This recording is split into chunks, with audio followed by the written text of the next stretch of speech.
Good morning, everyone. We are here in a beautiful tropical beach destination, and I wanted to come to this spot. So hopefully it's not too windy, but I wanted to show you this spot for a little fun game of Where's Michael? So guessing where this is before we get into the video. And for those of you who want to take a shot at that, I'll give you kind of a few clues here, and hence why I'm in this particular location where there's a bit of wind coming on off of the water.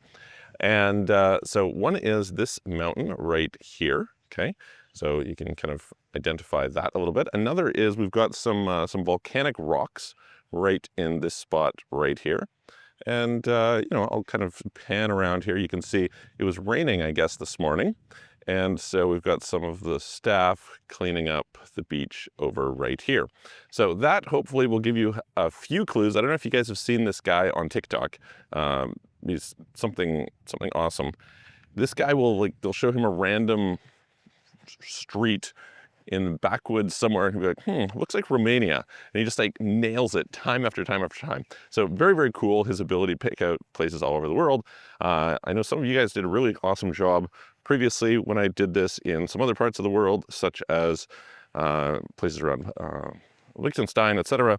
And so take a guess, put it in the comments below, and then on the next video, I will go through and I will answer where it was that I was. In the meantime, let's get into our topic for today. So our topic today, I wanted to talk about when we move somewhere, what ends up happening. Well, and if you're living in a lot of countries, and when you exit your country, you have to worry about exit tax. Now, exit tax is unfortunately a pain in the ass. And so anyway, we don't really like to have to deal with it, but it is just a legal reality. And a lot of people misunderstand certain things about it. And as a result, kind of some of their planning around it doesn't really make a lot of sense, or they're in a situation where they think that they're not going to be taxed on some things that they are, or they will be, or they won't be taxed on some things that they're worried about being taxed on. So we're going to talk about all those different things in this video, and I'll try to clear some of that up. Now, I will note that this depends a lot on where you are in the world.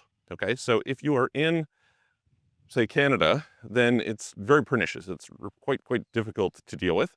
If you are in someplace like UK, at least at the moment, there is no exit tax.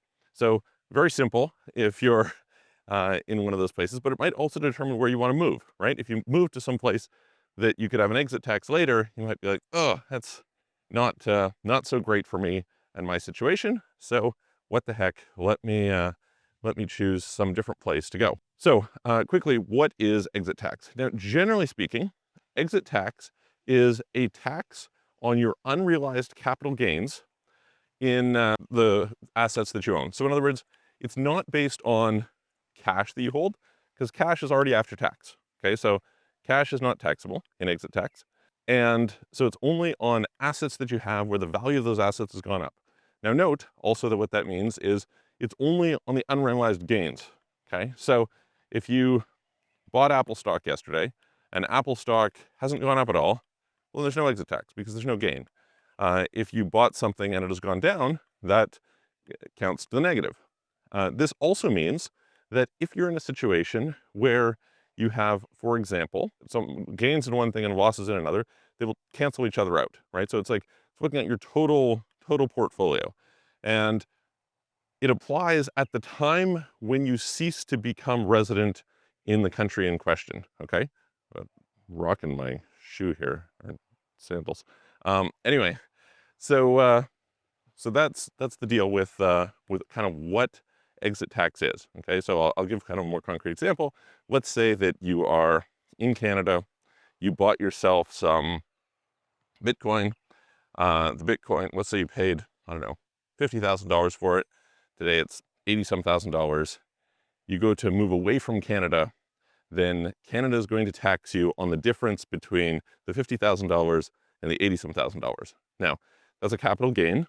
So you can essentially think of why do they have this? They have this because those are gains you made as a Canadian, and so you're taxable accordingly. Okay? Now, usually this applies the same way taxes would apply to you normally in that country. What do I mean by that?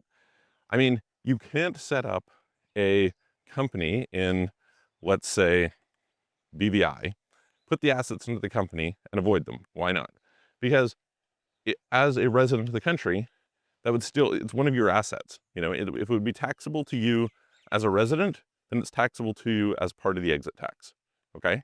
Now, there are a few, so why they do this is because once you leave the country, their ability to enforce taxes on you goes away, okay? And as a result, in most situations, they will not tax you on as an exit on things that you could get, you could be in a situation where they could tax you later. And so this notably tends to be retirement accounts, okay? So for example, I'm talking about Canada, we're talking about like RRSPs. TFSAs obviously wouldn't be taxable because they wouldn't be taxable anyway, like there's not the gains there, right? So that's the whole thing. And the other thing that would typically not be taxable is real estate. And the reason is, contrary to what a bunch of people tend to believe, is that you have a situation where real estate is taxable when you move away. So I've seen some prominent people online recently who made some comments about, oh, is it fair that somebody can own property in UK and live in Dubai and not pay tax on that property? And it's just not true. Like the reality is you do pay tax on that property. So this is inaccurate. So you're typically looking at stocks, bonds, commodities, crypto. These are like the typical things that you're going to get hit on exit tax on. Now, the one exception with respect to the real estate side of it is if you're doing a exit tax related to giving up American citizenship.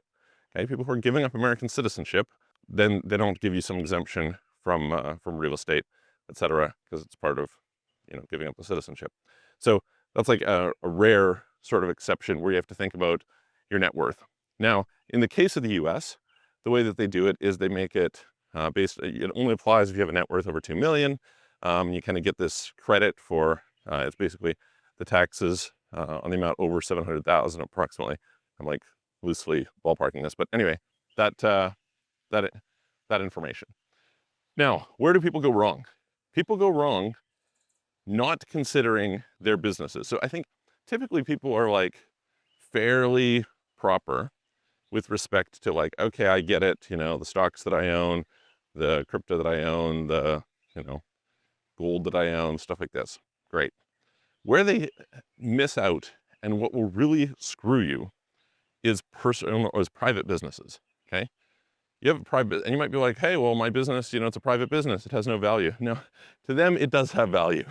So they're going to assess what is the value of that company, and you're going to be taxable on the value of that company when you leave. This is one of the reasons why when we're working with people, and for those of you who don't know, so we do international corporate structuring. We help to design kind of A to Z, bespoke, custom to you solutions. This is the planning around it as well as the implementation. So helping you to set up the structure, open the bank accounts, make sure you have the right advice. This accounts for where you're coming from, where you're going to, etc., and across many different dimensions. So if you want help with that, you can reach out to us. You can book a call with me, calendly.com/Michael-Rosmer, link in the description below, and we'll help you out there. Anyway, so when you have this business, usually you want to close the business down at the time of departure. Now, this is not always true, but usually you do. And the reason that usually you want to close it down is because you don't want to get taxed on it. So what we usually want to do is we kind of want to figure out a transition plan that is going to save you from being hit on tax on a business that you may not want to keep anymore. Sometimes that's not possible. It's, you know, always case by case, but when possible, you want to do this. Now, another thing that might go along with that is you might say, well, what about trust? Assets in trust might be exempt, might be. Depends on how the assets got into trust, what is the nature of the trust, etc. So for example, in Canada, trusts are really horrible. Trusts are terrible in Canada. So you generally don't want to do things with trusts from a Canadian standpoint, with a couple of very rare exceptions, okay? On the other hand, if you are in, say, the US is actually a pretty good example. You can set up trusts that can help to shield you from an American standpoint. So again, depends on the nature of the trust, depends on the nature of the country that you're in, etc. But one way or another, you want to be able to optimize around this and save accordingly. Because otherwise, you might have a business that even, like the business could just be you, basically, right? So in theory, the business has very little value, but the tax department may come along and say, we're going to value at that at a multiple of earnings. You're like, hang on a minute, like without me, the business has no value, but very difficult to deal with that. Now, yeah, we can get valuations and we can go through a process, but that like it's a hassle and increases your cost, et cetera. So it's really, really important to look at, okay, number one, am I in a situation where the country that I'm departing from has an exit tax? If so, great, I should work on planning around that. Number two, in some cases, you have to have been there a certain number of years. So for example, in Canada, if you weren't a resident in Canada for the last 5 years, then there's no exit tax applicable. So no big deal. Some other countries, it's 10 years. It just depends on the country. In the case of the US, if you had a green card for 8 years, then it applies as though you were a citizen, even if you're not a citizen. But if you had a non-immigrant residency permit, so like get an E2 visa or something, then it doesn't apply. So it depends bit by bit. And this then informs our strategy on the country that you're going to, right? Maybe in Canada, you think, well, I want to try and get the citizenship within 5 years or less, and then not be resident there for the full time, so I'm not going to trigger this exit tax. Or, hey, if I'm going to the US, I'm going to get an E2 or an E3 visa or something, as opposed to going for a full green card if I don't care about the citizenship. Or if I'm going to some other place, I'm happy to be there for 10 years, but then it's going to trigger this stuff, so I'll break that. So whatever the situation is in your particular case, we're going to look at that. We're going to figure that out. You can send us an email. We have on our website, offshorecitizen.net. You can submit a form, very easy.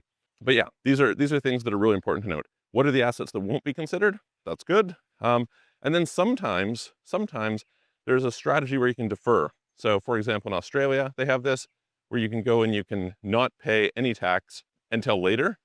That can work for or against you depending on the assets. So we have to look at it. Notably, in the case of Australia, you can't do it for just part of your assets. You can't be like, well, I'll defer this and I'll not defer that. No, you got to do the whole thing. Okay, you have to do the whole thing, unfortunately. So it's one way or the other. And in the case of someplace like Canada, you can defer as well, but there's a cost to that, and it's kind of a hassle. So we would generally prefer to avoid it. There are some kind of tricks around that. So have to plan ahead accordingly. So yeah, be aware. Very, very important to realize what things are like with these exit taxes. And if you want help with any of that, or with relocating to any other particular country, setting up international structures, etc., please reach out to us. Check out our other videos, and I will see you on the next video.